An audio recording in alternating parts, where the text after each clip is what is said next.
5 reasons why he stopped chasing you. Oh, girlfriend, I get it. You were so into him, you're so excited about him. And then out of the sudden, it just fizzled. Like he stopped texting, or now he's maybe just texting once a week instead of every day or every other day. What happened? In this video, I'll explain to you exactly what happened. If you're ready to attract the right man for you and to be the best woman you can be, then comment into the comment section, I am ready. I'm Antia, founder and creator of the Magnetize Your Man method. And look, this is the channel where we magnetize your man so that the man you want desires and pursues you forever.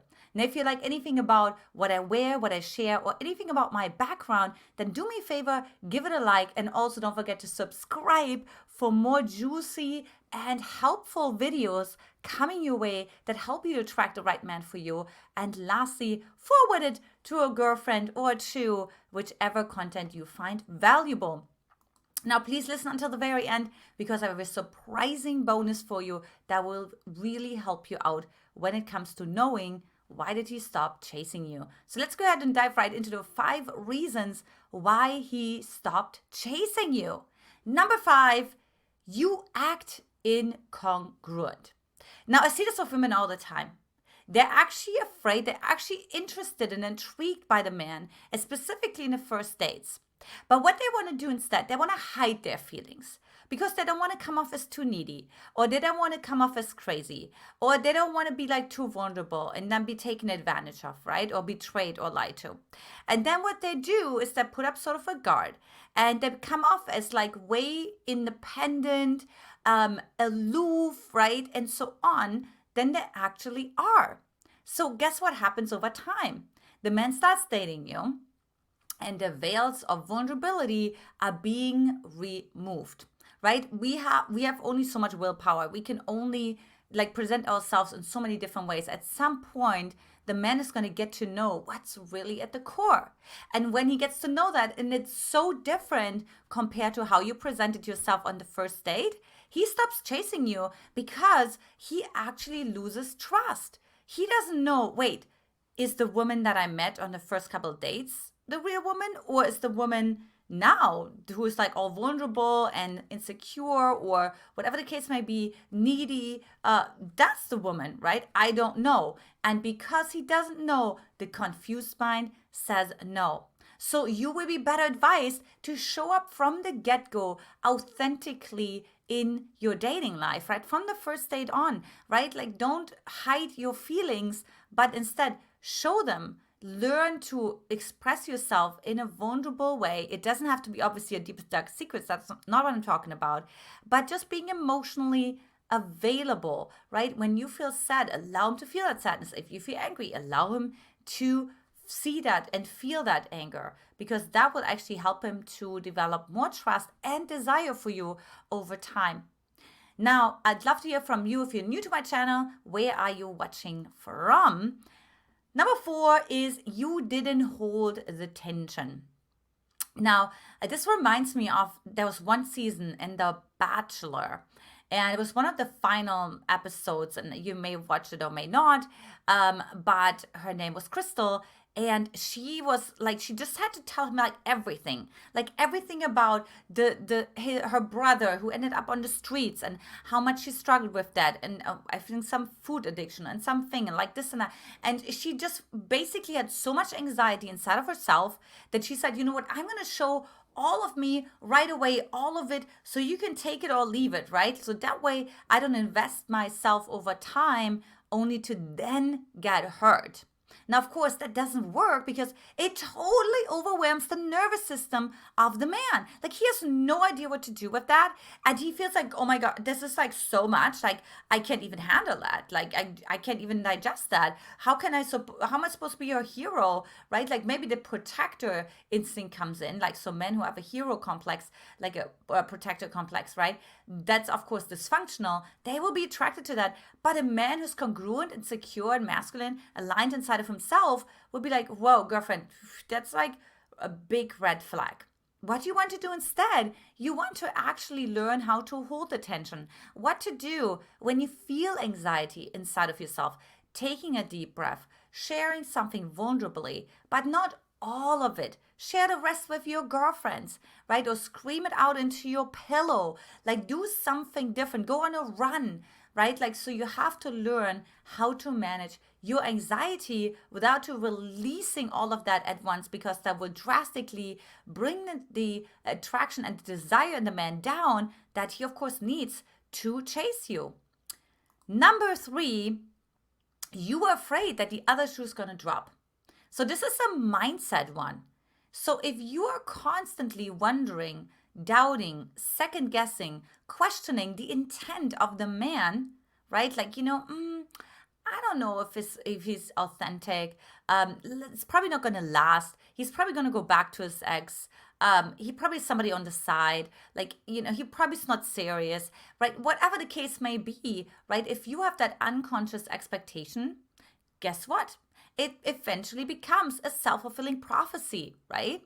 And so what happens is, like there is the saying, when the belief is born, no power in the world can stop it. But what you can do is you can shift your belief, right? You can actually see, wait a minute, why would I be afraid that the other shoe is going to drop? I'm a catcher as well. Like there's a certain percentage of men that are trustworthy. Why wouldn't it be this one? And by the way, why wouldn't it be the normal? Like, why am I anticipating this, right? Why should the other shoe gonna drop? Look at all those couples that are married 50 years, 60 years, where the shoe didn't drop, where it did last, right? Where they do trust themselves. If you like my content so far, again, don't forget to like, subscribe, and share. I appreciate it. Number 2 is you put all your focus on him. So look, when he started dating you, you had a full life. You went to your Pilates class. You had your Thursday, Friday cocktail night with your girlfriends, right? You had your full life. You were on purpose. You were on mission. But then as the time went by, you found yourself sacrificing all of that. You started to focus more and more on him, right? If he wasn't available on Thursday, well, you just neglected your class, right? Or if he was going away on a business trip, okay, well, you started to neglect your cocktail evening with your girlfriends, and so on, right? Like you started to give all your power to him. You started to also only talk about him. How do I know that? Well, just talk to your girlfriends. Do they know more about your guy, your date that you were dating the last few weeks than they actually know about you? Right? So maybe you were talking about, oh, he had this business meeting, went really well. Yeah. And then his son moved away. And and he bought this new house. And yeah, I'm so glad because he's now starting to heal his attachment style. His therapy session went really well. Right? So does that sound like you? Right? Then chances are you put all your focus on him versus saying, okay, hold on. How do I feel about this guy? Right? Do I want to see this guy again? Am I enjoying myself? Do I see myself going on a vacation with him? What vacation do I want to go on with him? So you have to actually learn to bring the attention, the energy, and the focus back to yourself, because otherwise, why would he chase you? You know what I mean? He's already like safe. You already put all the effort, all the attention onto him. No need for him to fight you or to do anything that's of effort, because he already has you. Number 1, you disrespect yourself. Yeah, sometimes you see that in comedy, right? When the comedians make fun of themselves, they put themselves down, but it's actually not really attractive, right? Because you're really telling a man, you're giving him handing him a resume, how to treat you. And it's going to be really confusing, because if he is actually thinking you're of high value and he actually totally respects you and you don't respect yourself, that's a direct violation, and it really is going to confuse him.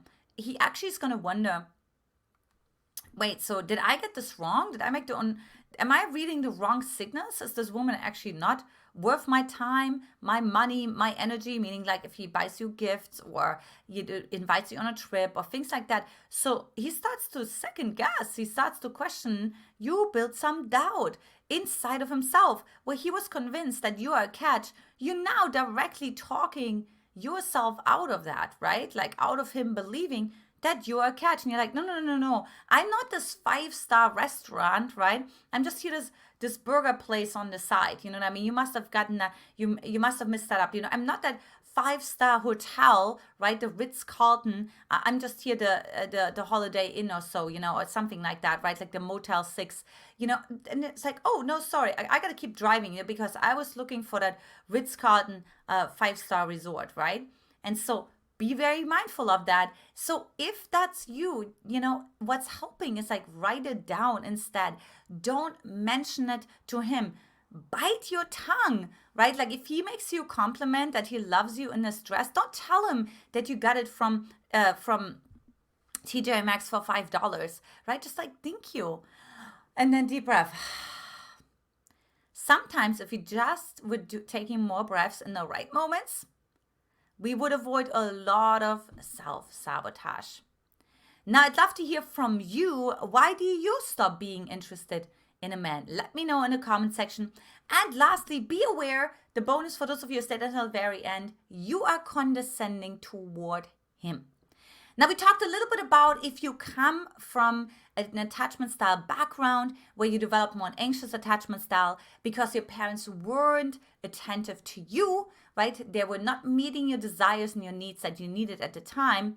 And so you actually felt powerless. You actually felt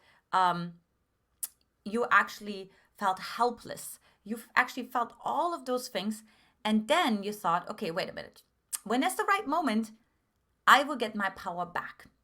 So when a man actually is attracted to you and you feel like, wow, it's actually going pretty well, you could start becoming condescending, because if you make him feel inferior, you make yourself superior, right? And that means you get, quote unquote, your power back. That's, of course, a highly dysfunctional way to get your power back, to feel empowered, because you're emasculating him like on the way, right? And when you do that, when you emasculate him, he doesn't chase you anymore. Like if you take his masculinity away, like he has no more desire. He's not feeling inspired. So if you, and you may want to, like, I just was making a joke. It was just fun on the side. Like, I would be really careful with that. Even sarcasm, right? Like it can come off emasculating really fast. And you always want to ask yourself, wait, why did I just say that? Did I hit the pleasure ceiling? Did everything go so well on the date or in our dating journey that I just thought like, I just gotta bring in some edge. I gotta just kind of do something different. But unfortunately, it's something that's dysfunctional versus intriguing. Like that's what you want to be aware of. Now, if you want to learn my 30-second trick on how to make any man desire you, then hop on over to triggerhisdesire.com. The link is also in the comment section as well. And you haven't watched so already, when he doubly loves you, he will start saying these 5 things. Lots of love to you, ladies, and I will talk to you in the next video. Bye-bye.